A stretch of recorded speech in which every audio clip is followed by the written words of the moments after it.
नमस्कार, मैं हूं एस्ट्रोलॉजर राजेश अरोड़ा और आप सबका बहुत बहुत स्वागत करता हूं। आज बात करेंगे मूलांक 4 के बारे में। कैसा रहेगा मूलांक 4 वालों का साल 2026, आज इसी बारे में बात करेंगे। अगर आपका जन्म 4, 13, 22 और 31 तारीख को हुआ है तो आपका मूलांक 4 है और आपका रूलिंग प्लैनेट है राहु। तो मूलांक 4 वालों का साल 2026 कैसा रहेगा, आज इसी बारे में बात करेंगे। लेकिन उससे पहले जान लेते हैं आपका राहु पॉजिटिव है या नेगेटिव। अगर असंभव सा लगने वाला काम आप बहुत जल्दी कर लेते हैं तो आपका राहु पॉजिटिव है। ऐसा काम जो दूसरों को सोचना पड़े कि ये काम कैसे होगा, वो काम आप बहुत जल्दी मिनटों में निपटा लेते हैं तो आपका राहु पॉजिटिव है। अगर आप दूसरे के बनाए हुए नियमों को नहीं मानते हैं तो आपका राहु नेगेटिव है। सीनियर्स के साथ अगर आपकी बहस हो जाती है तो आपका राहु नेगेटिव है। रिश्तेदारों और दोस्तों के लिए आप खुद आगे बढ़कर उनकी मदद करने के लिए आ जाते हैं तो आपका राहु पॉजिटिव है। यदि आप अपने बिजनेस में या अपने प्रोफेशन में मास्टर हैं, आप बहुत अच्छी तरह वो काम कर सकते हैं, आप बहुत स्पेशलिस्ट हैं उस काम के लिए, तो आपका राहु पॉजिटिव है। यदि आपको गुस्सा आने पे आप बड़े छोटे का लिहाज नहीं करते, किसी को कुछ भी कह देते हैं, ये नहीं देखते वो छोटा है या बड़ा है, किसी को कुछ भी कह दिया तो आपका राहु नेगेटिव है। आप एक प्रॉब्लम को ख़त्म करने की कोशिश करते हैं और दूसरी प्रॉब्लम आके आपके सामने खड़ी हो जाती है तो आपका राहु नेगेटिव है। यदि अननेसेसरी खर्चे आप बहुत ज़्यादा करते हैं, ज़रूरत से ज़्यादा करते हैं, तो आपका राहु नेगेटिव है। अब बात करते हैं बिजनेस की। जिनका बिजनेस पहले से चल रहा था वो बहुत अच्छा चलता रहेगा, लेकिन साल के अंत में अक्टूबर, नवंबर, दिसंबर में अचानक से कोई बहुत बड़ी परेशानी आएगी बिजनेस में, लेकिन वो भी सॉल्व हो जाएगी। यदि पार्टनरशिप में बिजनेस शुरू करना चाहते हैं तो सितंबर के बाद का समय बहुत अच्छा है। आप कोई भी पार्टनरशिप करें, बहुत सोच समझ कर ध्यान से करें, लेकिन सितंबर से पहले शुरू ना करें तो ज़्यादा अच्छा रहेगा। थोड़ा ध्यान से सोच समझ के पार्टनरशिप शुरू करें।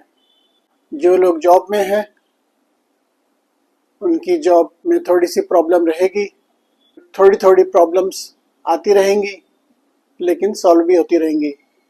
कोई ज़्यादा चिंता की बात नहीं है, किसी बात को लेके बहुत ज़्यादा परेशान मत होना। आपको एक ही कंपनी में जॉब करते काफ़ी टाइम हो गया और 3 साल से या 5 साल से आपका कोई प्रमोशन ही नहीं हुआ और आप चाहते हैं प्रमोशन करना, तो जुलाई के बाद का समय आपके लिए बहुत अच्छा है। आप अभी से जॉब के लिए ट्राई करना शुरू कर दें। प्रॉपर्टी में अगर आप इन्वेस्ट करना चाहते हैं तो अगस्त के बाद का समय बहुत अच्छा है। आप किसी भी तरह की प्रॉपर्टी में इन्वेस्ट करके रख सकते हैं। अब बात करते हैं मैरिड लाइफ के बारे में। जिनकी शादी हो चुकी है उन्हें चिंता करने की ज़रूरत नहीं है, बस बोलने में थोड़ा ध्यान रखना है। घर में अपने लाइफ पार्टनर से बहस करने से बचें। आपकी एक कमजोरी है सीधा सीधा बोलने की। जो बात है जल्दी से बोल देते हैं, एक ही बात सोचते हैं कि बोलना है या नहीं बोलना है। अगर बोलना है तो आप सीधा सीधा बोल देते हैं और कई बार वो बहस का कारण बन जाती है। तो बोलने से बचें, कोशिश करें शांत रहें। मैरिड लाइफ में थोड़ा सा नोक झोंक के साथ ये साल बहुत अच्छा है। जो लोग शादी लायक हैं उनके लिए अचानक से रिश्ता आएगा और बहुत जल्दी रिश्ता तय भी हो जाएगा और शादी भी हो जाएगी, लेकिन ये सब होगा मार्च के बाद। जो लोग लव अफेयर में हैं, शादी करना चाहते हैं, वो गलत फहमियों से बचें। कुछ गलत फहमियाँ हो सकती हैं, फॉल्स प्रॉमिस ना करें, झूठे वादे ना करें।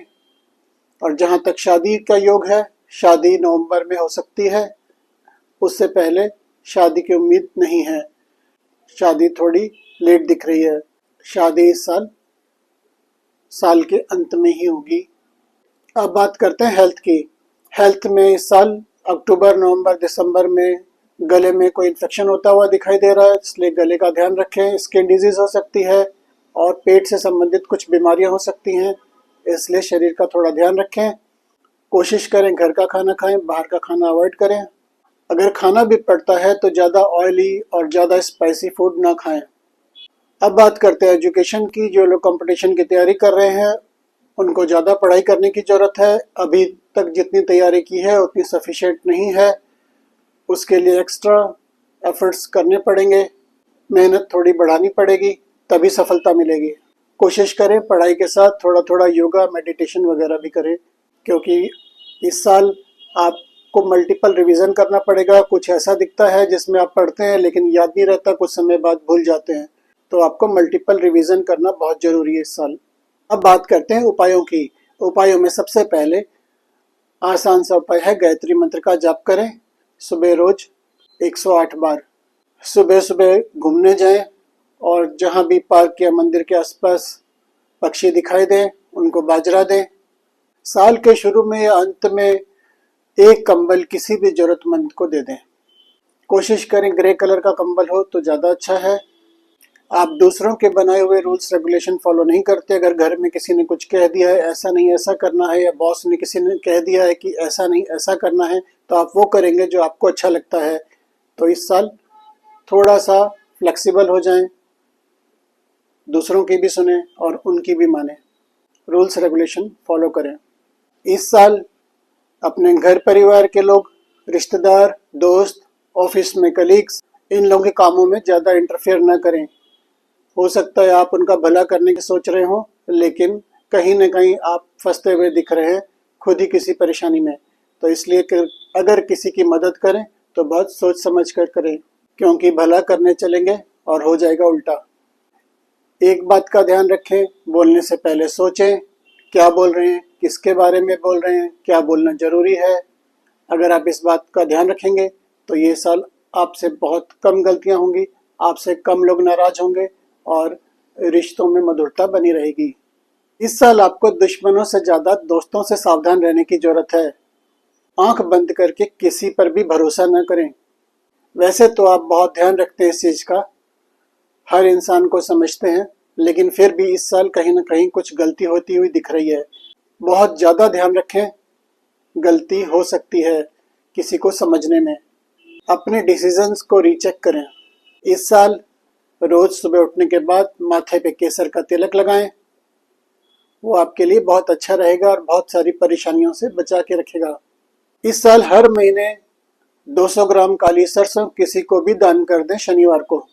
अब बात करते हैं पूजा पाठ के बारे में थोड़ा। आपको सरस्वती माता की पूजा करनी चाहिए रोज। ओम राह रावाय नमः मंत्र का जाप करना चाहिए 108 बार डेली। अब बात करते हैं स्टोन की। स्टोन आपके लिए गोमेद सबसे अच्छा रहेगा। गोमेद 6 रत्ती का हो, शनिवार को पहने अपने राइट हैंड की मिडिल फिंगर में। आपका गुड कलर है ब्लू, और इस साल जो आपको अवॉइड करना है वो है ग्रे कलर। ग्रे कलर की ड्रेस को अवॉइड करें, आपके लिए बहुत अच्छा रहेगा। तो ये था साल 2026 का प्रेडिक्शन। अगर आपको मेरी वीडियो अच्छी लगी हो तो लाइक करें, शेयर करें। आज के लिए इतना ही, धन्यवाद। हर बीमारी के बारे में पूरा पता चल जाता है कि कौन सी बीमारी होगी, कितनी होगी और कब तक रहेगी, कब ठीक होगी, कैसे ठीक होगी, ये भी पता चल जाता है। अगर आप अपनी कुंडली दिखाना चाहते हैं तो दिखा सकते हैं।